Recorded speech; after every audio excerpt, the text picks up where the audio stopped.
디모데 후서입니다. 오늘 말씀은 4장 1절에서 5절.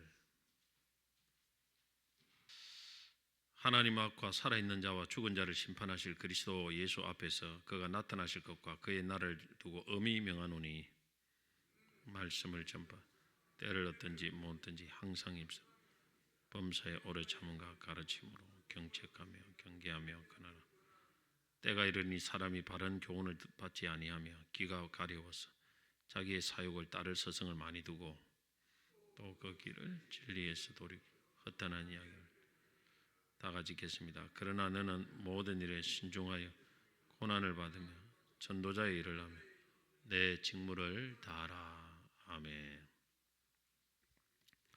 전도는 어명이다. 전도는 어명이다 라는 제목으로 말씀을 전하겠습니다.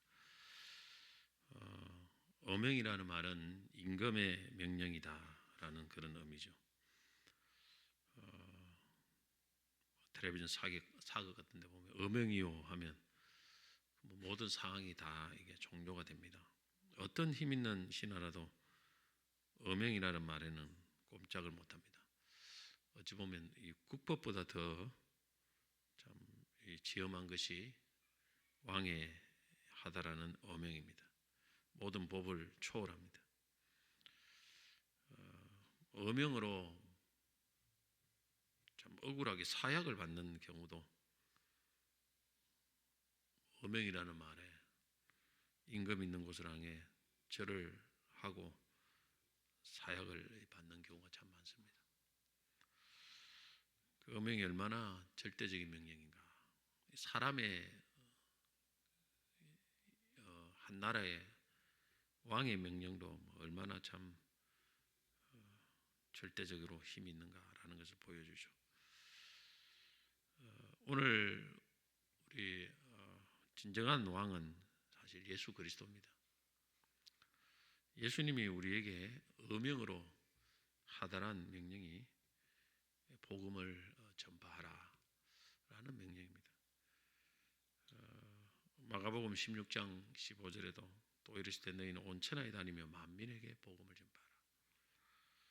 마태복음 28장 19절 20절 보면 그러므로 가서 모든 민족을 제자로 삼아 아버지 아들과 성령의 이름으로 세례를 베푸고 내가 너희 분반 모든 가르쳐 지키게 할지어다. 또 이거는 뭐 뒤에 복음서 맨 끝에 있으니까 찾기도 쉽습니다. 중간에 있으면 뭐 10장인가 11장인가 헷갈릴 수도 있는데 제일 뒤에 딱 있으니까 뭐 이거 뭐 부인할 수도 없고 나는 성경 있는데 깜빡했습니다. 마태복음 깜빡했는데 또 마가복음 또 나와요. 또 복음서에도 깜빡했는데 보면 또 서신서에 또 나와요. 도저히 피할 길이 없어요. 나는 몰라서 못 했습니다. 뭐 그렇게 뭐 변명할 수 있는 여지가 하나도 없는 것이 복음을 전파하라. 오늘 말씀에도 마찬가지 아닙니까? 하나님 앞과 살아있는 자 죽은 자를 심판하실 그리스도 예수 앞에서 그가 나타나시까 그의 나를 두고 엄히 명하노니 너는 말씀을 전파하라. 이것은 사실 목회자 디모데에게 주신 말씀이죠. 사도 바울이 말씀을 전파하라. 예전에는 이 통합적 같은 경우는 장로교 통합적 같은 경우는 예전에는 목사가 되려고 하면 다 개척 교회를 했습니다. 개척 교회를 안 하면 목사를 안 줬다 그런 이야기를 제가 들었습니다.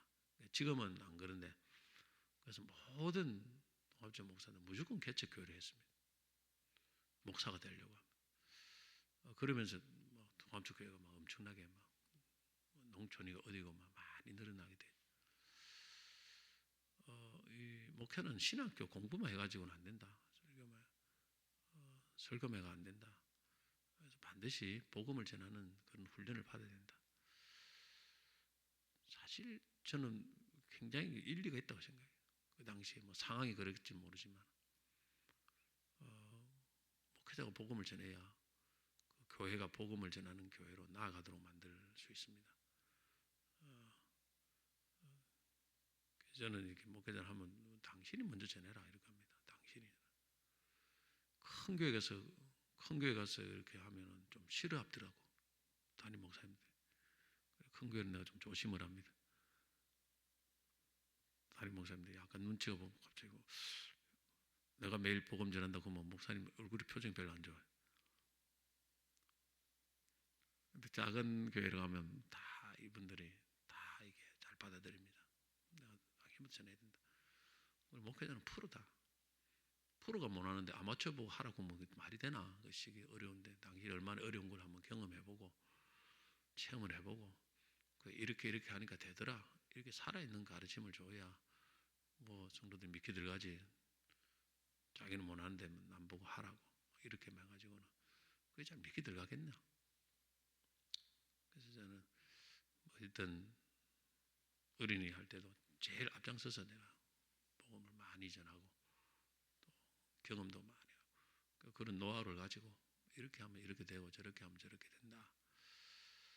그래야 나는 된다고 봐요. 그거는 아무리 바빠도 복음 전할 만큼 바쁜 예수님도 그렇게 했는데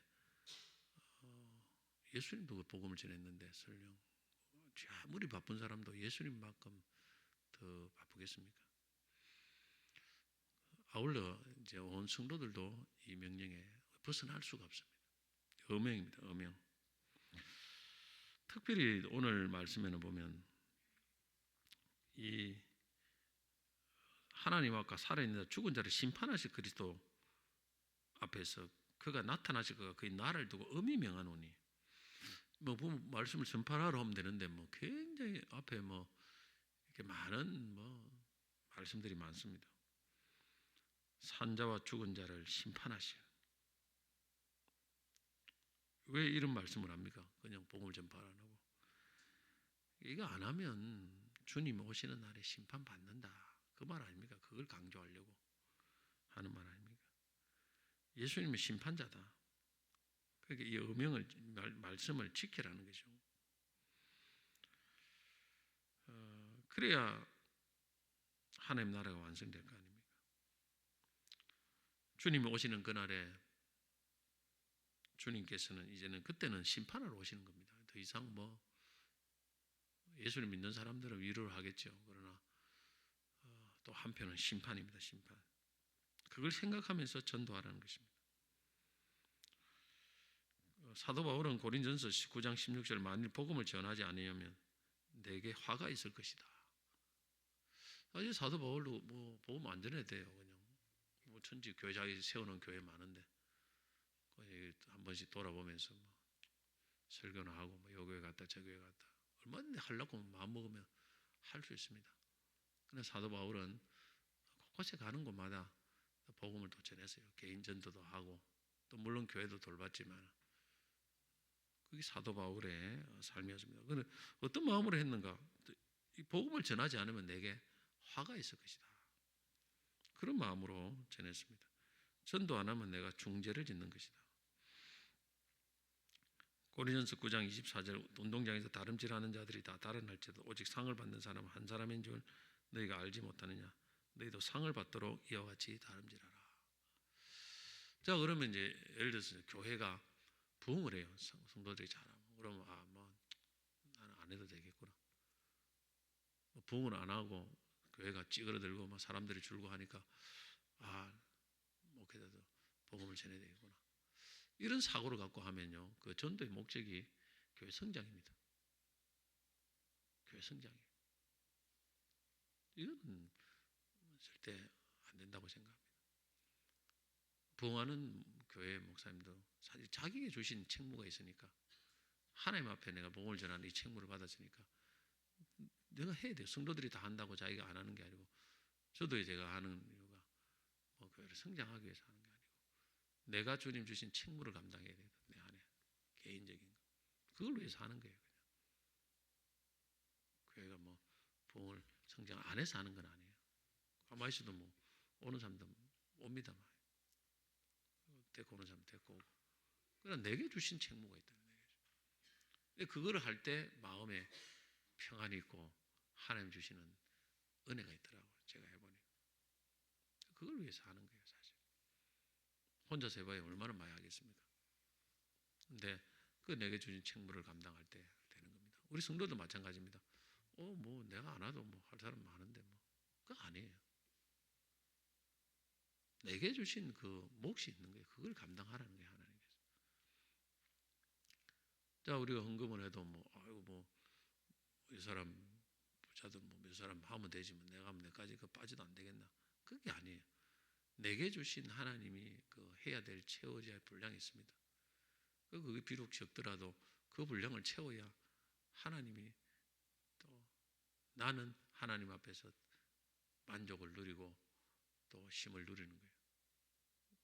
어려운 성도를 조금 하는 거 사실은 전체적으로 보면 크지도 않아요. 하나하나는 상관없어요. 그러나 내게 주신 하나님이 그 분량이 있는 거예요. 그걸 감당하라는 것입니다. 한 사람도 면제받을 수 있는 사람은 없다는 것입니다. 우리가 살인하고 강도짓하고 도둑질하고 거짓말하고 아주 큰 죄라고 생각합니다. 그런데 특별히 전도 안 하는 것은 크게 죄책감을 느끼지 못해요. 내만 안 하나 다른 사람도 안 하는데 이거는 비도덕적이고 비윤리적이라고 생각하지 않습니다. 근데 가만히 보면 큰 죄입니다.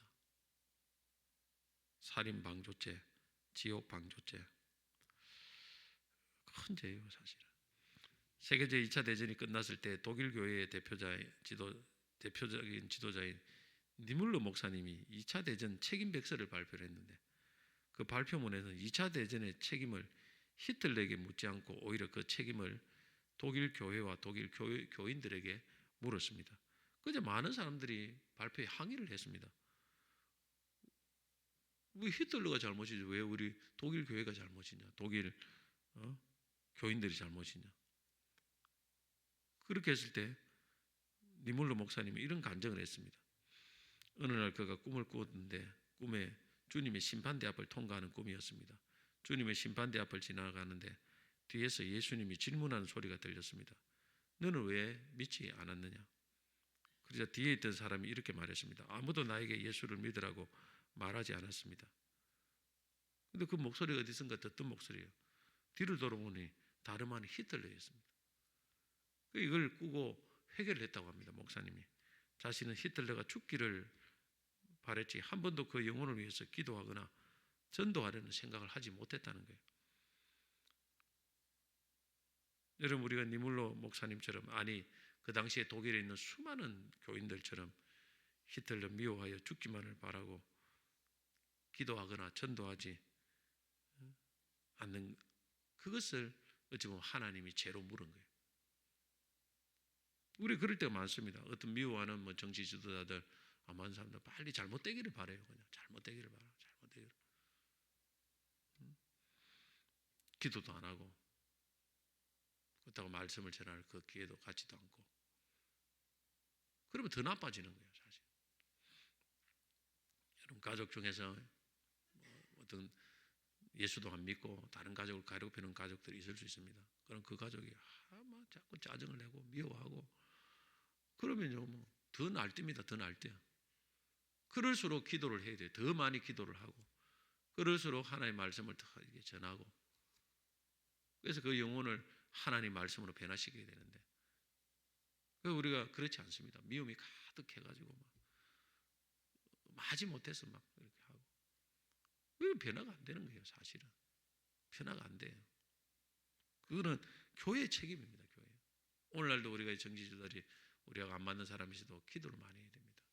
기도하고 하나님께서 그 영혼을 가능한 변화시켜 주시고 새롭게 해달라고 그리고 바른 정책을 펼 수 있도록 도와달라고 기도하고 또 말씀을 전하고 어떤 방법을 통해서 말씀을 전하도록 우리가 노력해야 되고 하나님은 이 땅에서 하나님 뜻을 이루어 가시는데 사람을 대리인으로 사용합니다. 우리가 게으르면 아무것도 일어나지 않아요.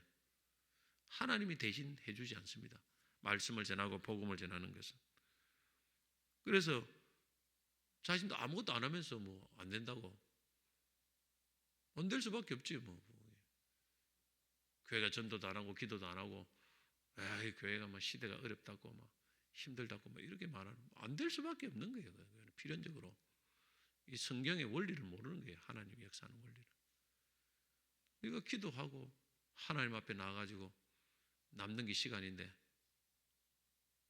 얼마나 시간이 많죠. 시간이 없어서 못하는 게 아닙니다. 실제적으로 할 마음이 없어서 못하는 거지. 그리 쫓아다니고 도시락 싸들고 되면서 하나님 앞에 전도하면 왜 하나님 안 붙여주겠습니까? 오늘도 하나님 살아계시는데.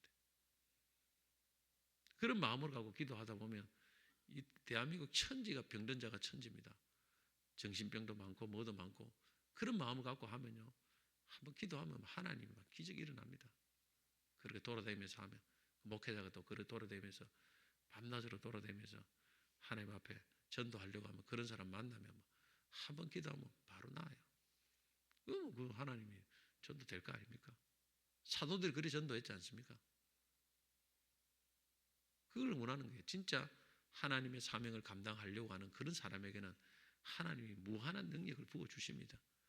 함께 해주십니다. 그걸 아셔야 돼요. 근데 내가 뭐 지금 없다고 아무것도 뭐 나는 뭐 원래 안 되는 사람들 특징이 뭐냐, 은사가 없다고 해요. 나는 막 원래 은사가 없는데 뭐 다른 건 해야 되겠다. 근데 그런 사람이 너무 많아요. 대부분. 거의 한 95%, 99%다 그래. 은사가 없는 것이 아니고 순종할 마음이 없는 거예요. 저도 안 하면 아예 안 됩니다. 하나님. 아예 안 돼요. 제가 깨달은 것은 은사가 없는 것이 아니고 순종할 마음이 없는 것이다. 이걸 내가 깨달았습니다. 순종하면 하나님이 다 이렇게 해주십니다. 엄히 명한다.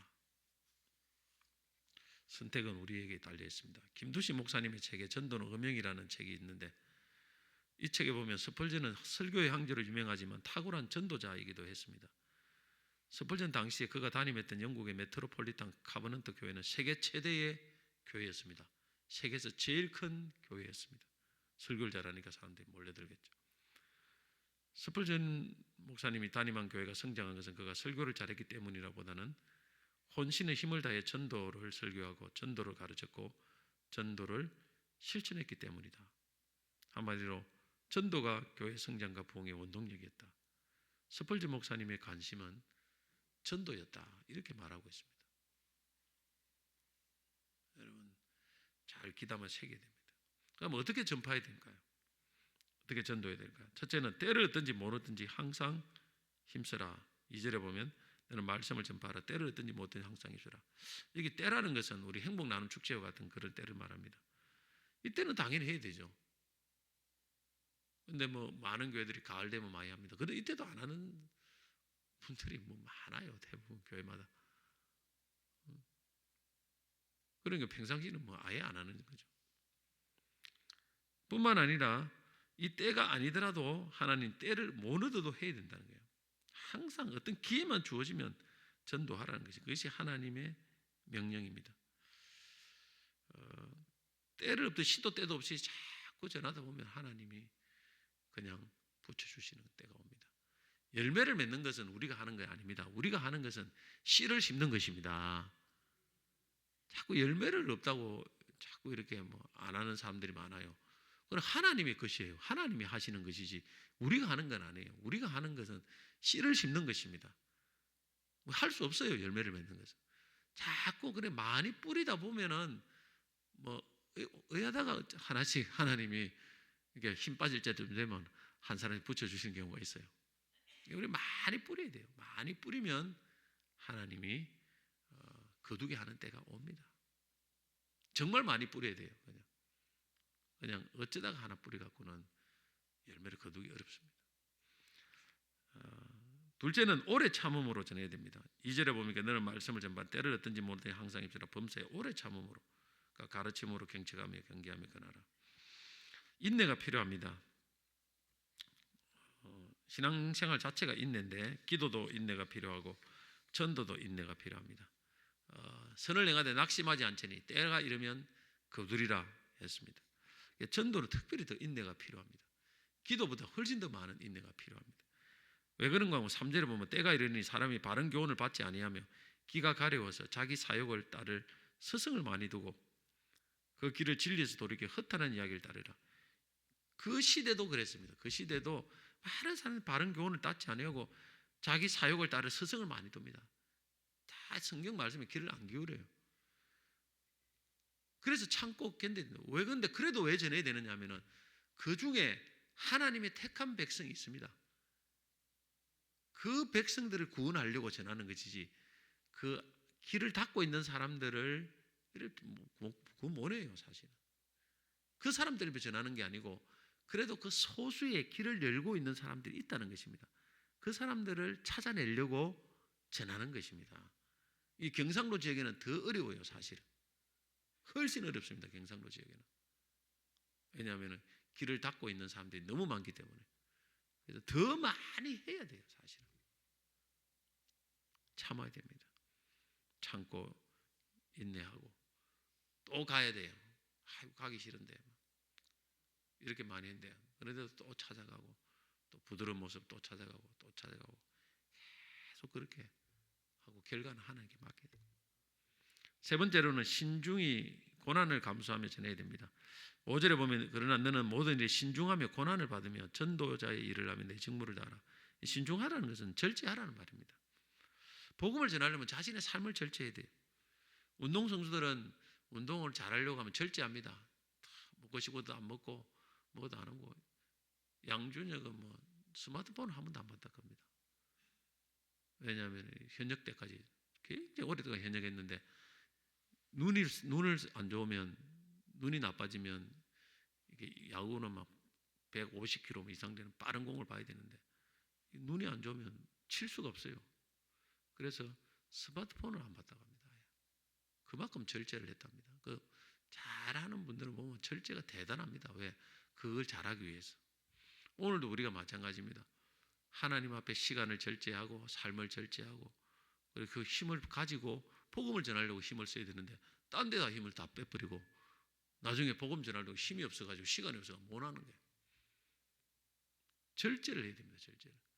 시간은 그냥 있다 남는 게 아니고 절제를 해서 만들어야 됩니다. 만들어서 그 시간을 내야 되지요. 그래야 할 수 있습니다. 안 그러면 이 바쁜 시대에 시간이 없어요. 그리고 우리가 만나는 틈일 때 그 틈을 놓치면 안 돼요. 이게 세월을 아끼라는 기회를 놓치지 말라는 말 아닙니까? 우리가 안 믿는 사람을 만날 그 기회를 놓치지 말고 그냥 전해야 돼요. 누구라도. 그렇게 하지 않으면 전하기 어렵습니다. 복음을 전할 때는 반드시 고난이 옵니다. 고난이 오고 어려움이 오고 물질적인 고난도 올 수도 있고 여러 가지 정신적 고난이 있습니다. 그러나 그래도 그걸 극복하고 해야 됩니다. 처음에 하면은 극복해도 금방 하나님 복을 안 주시는 경우가 많습니다. 그러나 계속 하면은 반드시 하나님께서 계속 하면은 반드시 은혜를 주십니다. 반드시 은혜를 주시게 되어 있습니다. 하나님이 함께 하시고 그 말씀대로 인도를 하십니다.